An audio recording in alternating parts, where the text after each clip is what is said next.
Ladies and gentlemen.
Ladies and gentlemen.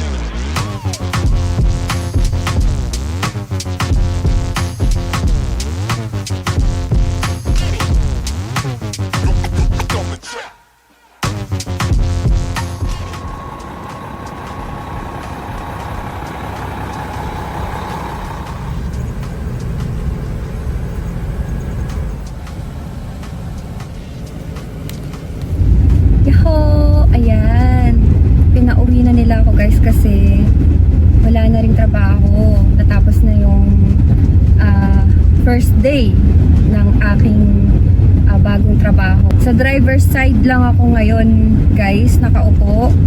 Kumbaga parang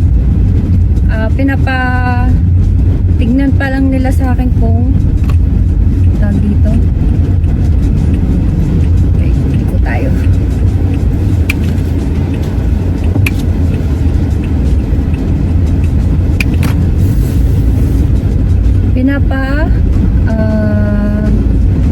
Tignan pa lang nila sa akin yung trabaho kung kakayanin ko o hindi. Ayan, kumbaga parang training ko pa lang guys. Tapos ano pa lang ako, driver's side, nakaupo. Hindi pa ako talaga nakakapag-drive kasi wala pa tayong license. ayun, nakakatakot. First time kong sumakay sa truck. Nakakatakot siya, lalo na pag malaki. Kasi yung pagliko niya, parang sobrang, alam mo yun, ibang-iba yung pagliko niya sa futsong sasakyan, sa ordinaryong sasakyan, ayun. Kaya, ayun, pero parang kakayanin ko naman yung pagdadrive ng truck.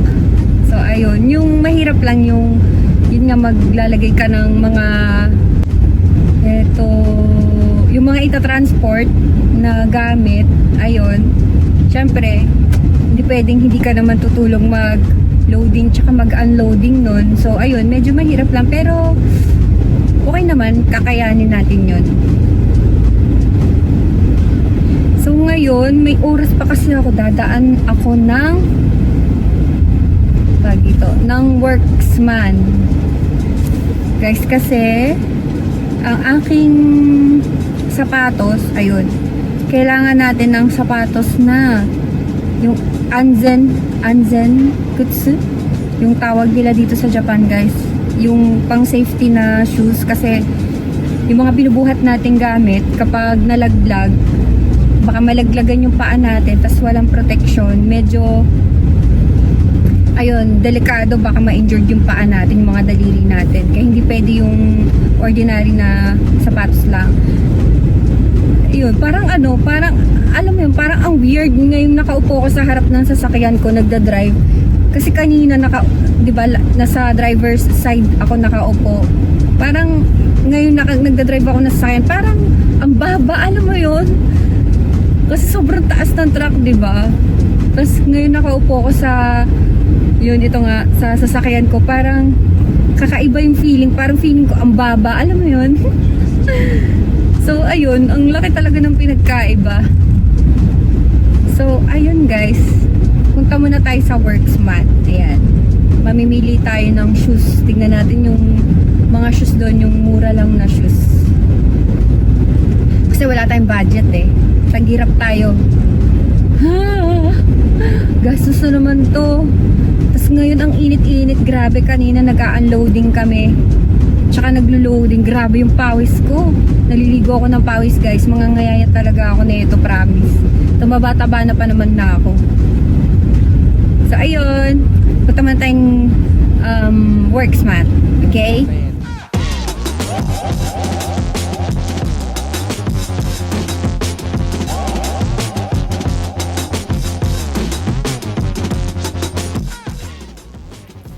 So, ayan guys, sa wakas, nakauwi na rin ako. Ayan, sobrang pagod ko ngayon. Parang binugbog. So, ayun guys, ito. Papakita ko lang sa inyo yung mga binili ko. Ito nga pala guys, yung uniform ko. Ayan. Wala silang, ang in-order ko SM, S or kaya M, pero walang stock, kaya L yung binigay sa akin. So, ayan, wala tayong magagawa. So, L lang aking uniform. So, yung suot kong pants ngayon, guys, hindi siya yung pang-trabaho talaga. Kumbaga, yung parang jogger pants ko lang na, ayun, pang labas-labas lang, ganun. So, ayun, yung mga pinamili ko pala, guys, yung kanina, yung sinabi kong bibilhin kong safety shoes. Ito siya.